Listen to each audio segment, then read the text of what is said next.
like a tornado that rushes across the streets, uprooting the trees and pulling down buildings, leaving everything upside down.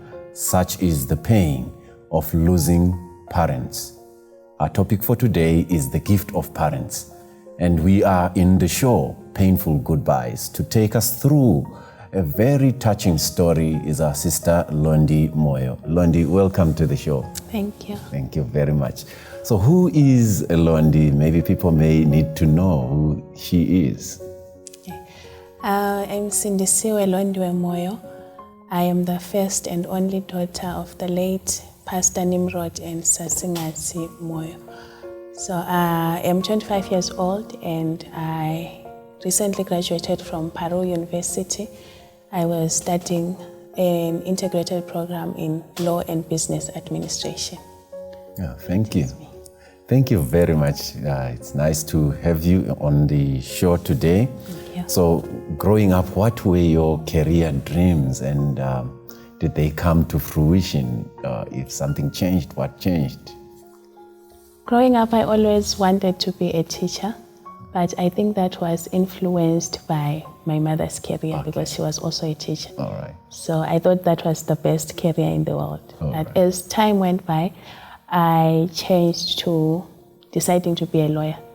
So that is where I ended, and I studied in India because I got a scholarship that side and I had an opportunity to do two majors at the same time. Okay, beautiful, beautiful. So on the 24th of August 2017, a flight that was headed to India was there. It took you to that place. And what are the fondest memories, maybe before the 24th of August 2017, what are the fondest memories that you have about that final goodbye? Okay. I think that was the greatest and last moments that I had with my parents, although it was unbeknown that time. So relatives were called, neighbors were called, everyone was there, and I had to say my goodbyes. And none of us knew that was the final goodbye to my parents. Okay. And my father actually said his final goodbye, though at that time we never knew that was the final goodbye. Because he said to me, Danami, I'm not well, and as you go, I am not sure if we're going to see each other again. But if we don't see each other again, let's meet in heaven. And that was his final goodbye. So looking back, I feel like I should have maybe hugged them a little longer, or maybe stayed and not decided to go. But I think that was the greatest and last moment for me and my parents. Quite a touching moment it was. And I'm wondering how you were coping as you were in India, far away from parents, different time zones. How were you coping?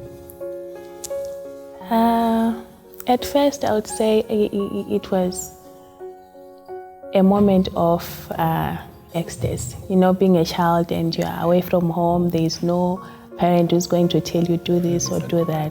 Yeah. So the first few months were good months because I had that freedom. But as time went by, you know, you get to be responsible. Even though there's no one to tell you do this, do that, you know for yourself, I have to do this, I have to do that, I have to manage this, I have to manage that. So I could say communicating with them daily, I would communicate with them daily, and only God was keeping me that side. Okay, so maybe just as a follow-up to that, you said the first months were filled with joy, and then there is a time when you became more responsible. What could have contributed that? Because knowing that you're far away from home, you know there is those monthly dues that they send you and all that, and you have to manage that. So you then realize that even though there's no parents, I have to be responsible. Because they're not here. If anything happens to me, it's my responsibility. So I think that was a wake-up call for me. I'm here alone, if anything is to happen, I have to take care of it. Okay, thank you very much. That is very interesting indeed, and very encouraging to those maybe that may be away from their parents. Now, don't go away. Soon after the break, we'll continue with the story. It's painful to say goodbye. It's hard to say I miss you. The time of thought is through some grooves. I need you now, beloved. Welcome back to the show, and if you are just joining us, this is the show Painful Goodbyes, and today we are looking at the gift of parents, and we are with Sister Londi, and she's been sharing with us about her journey as she left home for India to study law and business. Welcome back to the show, Londi. Thank you so much. Thank you. Now, you living in a foreign country, foreign land. What are the highlights of your stay there? Okay, there's always that feeling that I'm not home and there's no one who is familiar around me. So in the first years, it was really difficult to live with no parents, no friends, and being an introvert did not help in any way. So it was really a difficult moment for me. The first year actually was really the most difficult moment.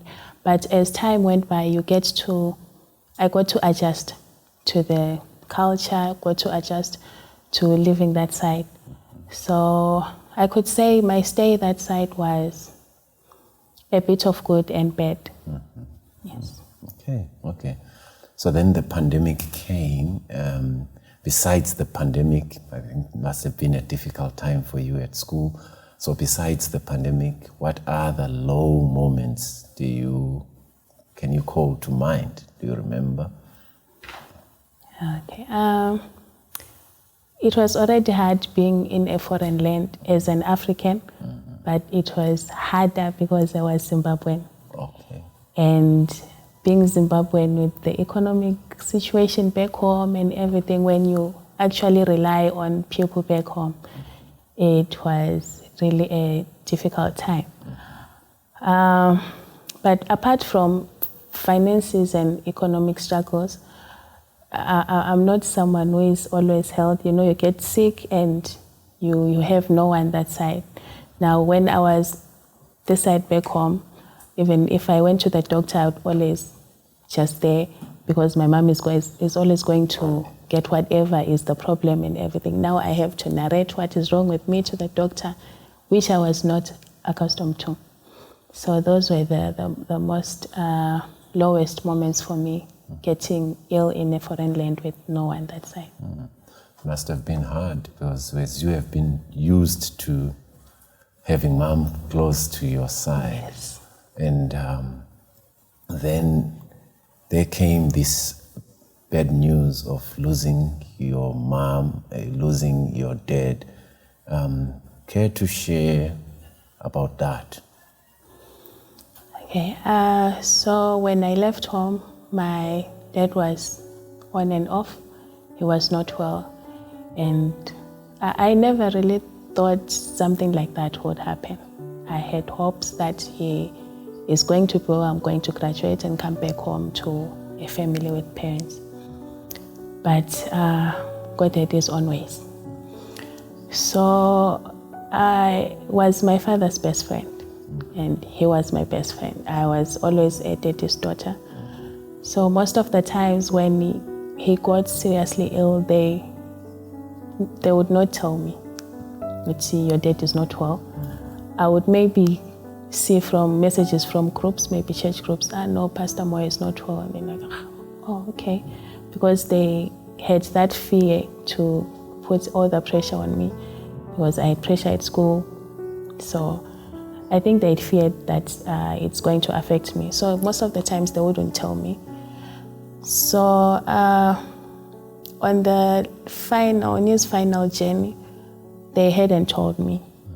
So I got to see the messages from the family group that he's not well.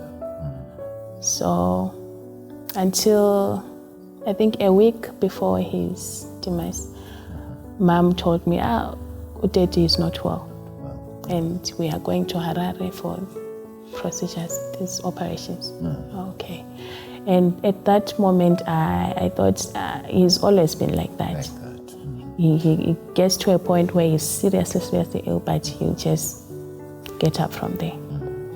So on I think it was on the 27th, that was on a Saturday, 27th of February 2021, Mama called me. I had been trying to reach her, but her phones were not going through.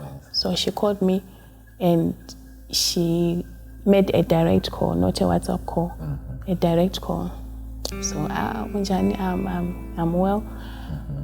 That time I had a tummy problem. So, I know it's about right. So I asked her, Unjani, Baba, like, Moyo, we would always refer to him as Moyo. Moyo uyagula kakhulu. So that statement only, all hope left me at that moment, because Mama was someone who never exaggerated. Even if the situation is worse, she would always try to make it seem it's bearable and not frighten any people around. So her saying Ubaba uyagula kakhulu, to me it just meant it's bad. So after the call, I could not sleep that day. And early in the morning, the following day, that was 28th February, I had a dream. And in that dream, Londi had passed on. So when I woke up, I prayed. And my prayer, surprisingly, was not "Nkulunkulu ngicela usilise uLondi," no. It was, God, please help me to accept whatever has happened, because I knew those type of dreams never lie. Especially with me, if I ever dream of something like that, it's definitely going to happen. So after the prayer, I called my uncle and told him about the dream, and he was just like, which means something is wrong. I think an hour later, Mama called me. Then, how are you today? How are you feeling? I'm much better. And then she was like, I'm at the hospital. They called me. So I am trying to see Londi, but I haven't seen him. And may you please send me a number, your housemate work. So, okay, it's fine. So I sent her that number. Then she said, no, I'll call you later. Around 10 minutes later, she called again. And then she started narrating with you, you are strong, you have been strong, and I admire your strength. You have been through a lot of things that I never thought you were going to survive, but you survived them. And I know you're strong for whatever is going to come. So in my mind, I'm thinking, okay, she's trying to find words to say. So I asked her, Unjani umoyo namhla, and she was like, umoyo uthe ngubingelele. Like, oh, okay. And that gave me a little hope, which means he's okay. And then she got to go on again about being strong and all that. Then she was like, I haven't seen Moyo. I'm waiting for the doctor. And now, being an art student, I started putting one and one together. Oh, you tell Moyo I'm being elele, but you haven't seen him. So it's like, okay, I'll call you later. Then now everything is just upside down. My mind is all over the place. So about 10 minutes later again, she called, but I never got to answer the call. It just rang maybe twice. And then about a minute later, I had a knock on my bedroom door. Then my housemate came in, like, Mama wants to talk to you. So she handed me her phone. So is that the friend that Mom had asked for the contacts from? Yes, that's the friend. Okay. So she gave me the phone, and I'm okay. And there was silence for about a minute or two. And then I decided to break that silence. It's okay, you can tell me. I already had a dream about it. So Mama was like,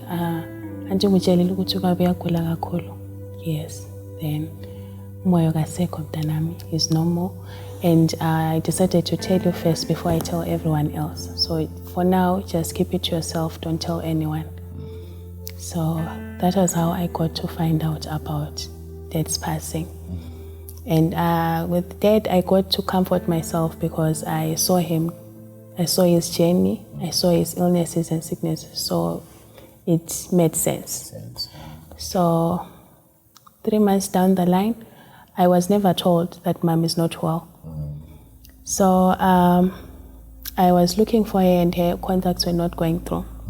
So I ended up looking for my aunt's number, looking for her from my aunt's. Like, I'm going to see her today, so I'll tell her to contact you. Like, okay. Later that day, I think it was on a Thursday. Later that day, someone from the conference contacted me. Like, I was sent by your mom to send you some money. Please send me your account details. So I sent the account details. And I decided to ask her, how is Mom coping? I was asking if she was coping well from the loss. So she never knew I don't know about Mom's sickness. So she was like, she's not well. She's going for an operation on Saturday. So I played along. I never showed her that I don't know anything about it. So later that day, Umam Dala called and I got to talk to Umam. So she told me I'm not well. And I think that was the last time I talked to her. So when she told me she's not well because she has some stomach pains, everything just went upside down.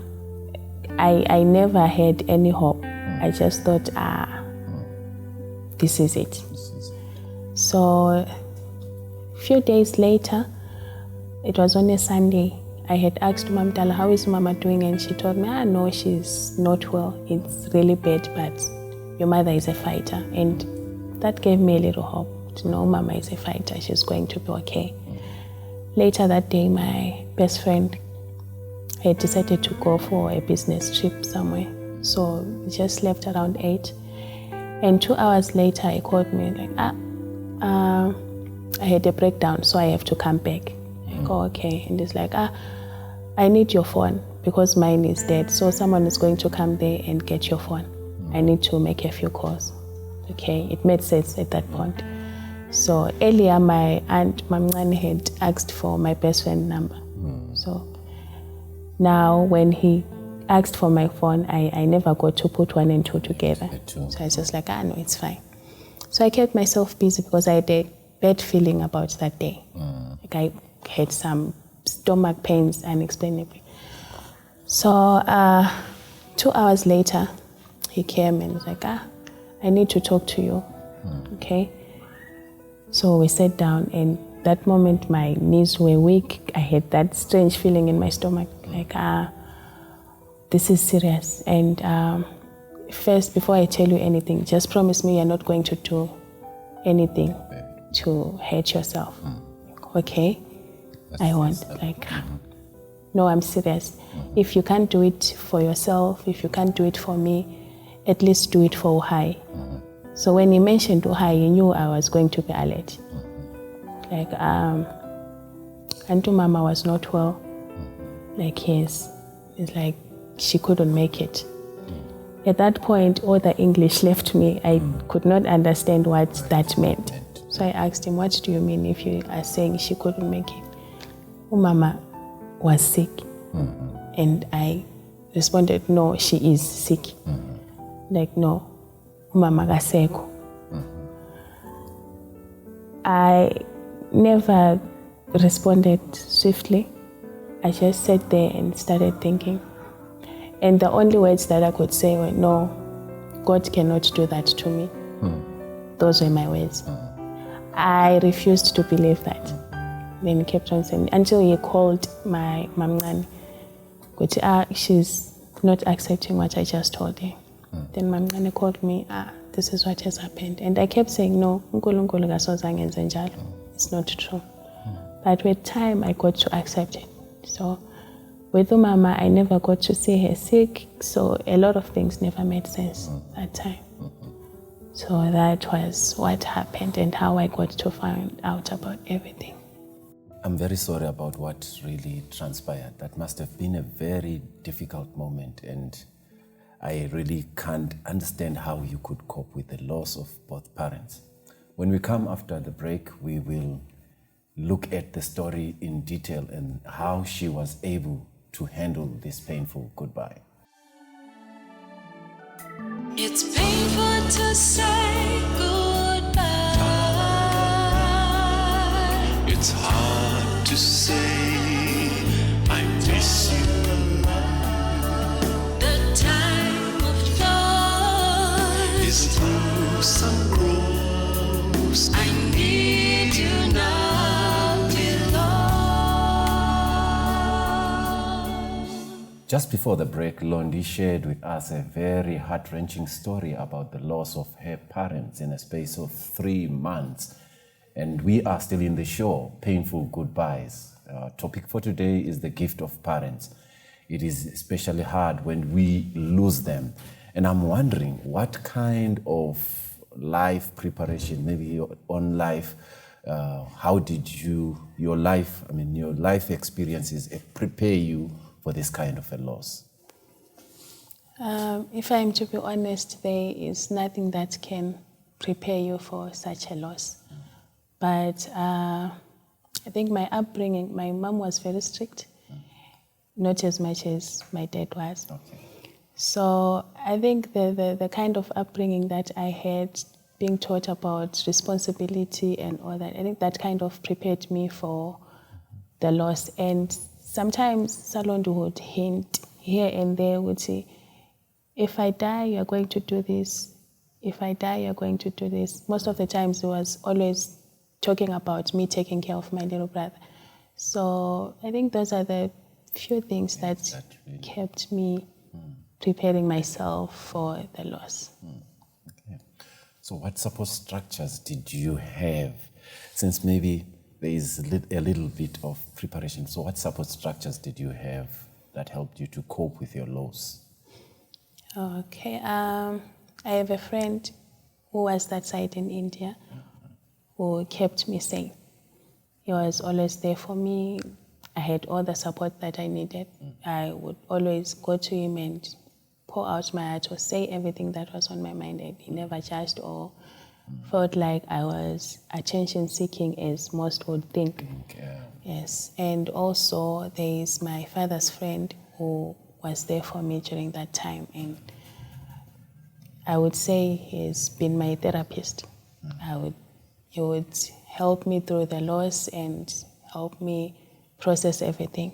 Even when I came the side, it just continued. And also I had family. Even though they were far away, they made sure I never really felt that, although it's impossible, but there is that comfort of having people around. Sometimes there are low moments that come, and how do you then cope with those moments? In those moments, how do you cope? I just taught myself it's a process. Grieving is a process, and I'll never wake up the following day like I'm fine. Some days are better, some days are worse. So in those moments where I have my worst days, I try to think of every good memory that I have of my parents. And singing sometimes keeps me going. If I sing, especially if I sing their favorite songs, I get to be comforted. Sometimes if I talk about it or express myself, sometimes I cannot talk to someone directly. Those who have noticed, I sometimes post it out there and share what I feel or what I think. So that has kept me going. And most importantly, prayers. In as much as I sometimes fail to pray for myself, I know there are people out there that are praying for me. For you. Yes. Right. When this happened, you said, God can't do this to me. What role has religion played in this whole thing? The first few months were really hard. I couldn't even pray. I couldn't even go to church because all I thought was, no, God has failed me. Because as I said earlier, I always had that in mind, no, God cannot do this to me. So when he did that, I lost all hope, I lost all faith, and I just thought, no, this is just a scam. Why didn't he act? Why didn't he do something? But as time went by, I got to find myself back again on my feet. And the moment I started going back to church, the weight was lighter. So that's how religion has helped me. And I always find comfort because that's the only religion that I know. And that's the only thing that my parents left me with.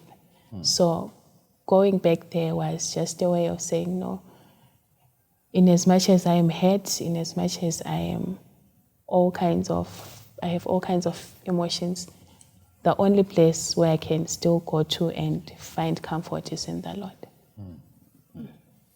Okay. Now, what can you say to others going through this and those that are observing? Maybe say your last words.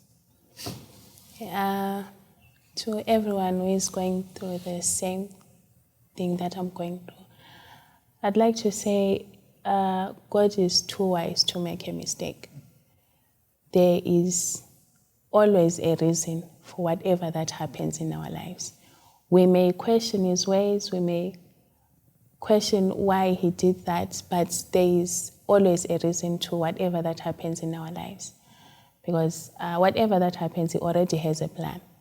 So we keep fighting, we keep journeying on, hoping that there is a great day that's coming and we're going to have all the answers to all the questions that we have. And to those observing or who have friends or relatives that are going through the same, I like to say it's very important that we mind what we say. A person cannot wake up stronger when you tell them to be strong. They cannot wake up stronger the following day, or when you tell them to toughen up, because it's easier to say, no, be strong or toughen up when someone tells you what they are going through. But what we do not understand is that those kind of words make the other person who is feeling whatever they are feeling not comfortable to be vulnerable around you. So we should mind what we say and be good listeners. So that's my journey, and I hope and pray that someone somewhere was encouraged. Thank you very much, Sister Londi. And we are blessed to have you. For me and the crew behind the scenes, it's a wrap. It's painful to say goodbye. It's hard.